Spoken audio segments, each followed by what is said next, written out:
సుబ్రహ్మణ్యేశ్వర స్వామి వారి యొక్క మూర్తి వంక అదే పనిగా చూసినా కూడా సత్సంతానం కలుగుతుంది. అంతటి మహానుభావుడు సుబ్రహ్మణ్యుడు.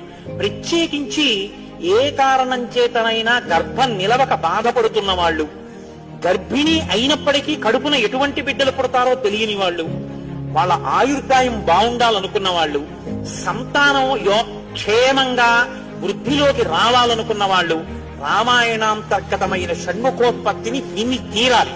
ఇది చెప్పడం కోసమే వాల్మీకి మహర్షి ఫలశ్రుతి చెప్తూ ఓ మాట చెప్పారు. ఏష తే రామ గంగాయ విస్తరో విహితో మయా కుమార సంభవశ్చైవ ధన్యః పుణ్యస్తథైవ చ. ఎవరు ఈ షణ్ముఖోత్పత్తిని శ్రీరామాయణంలో వింటున్నారో వాళ్ళకి ఎటువంటి చిక్కులు ఉన్నా అన్ని చిక్కులు విడిపోయి అపారమైనటువంటి ధన సమృద్ధి కలుగుతుంది. సుబ్రహ్మణ్యేశ్వర స్వామి వారి యొక్క మూర్తి వంక అదే పనిగా చూసినా కూడా సత్సంతానం కలుగుతుంది. అంతటి మహానుభావుడు.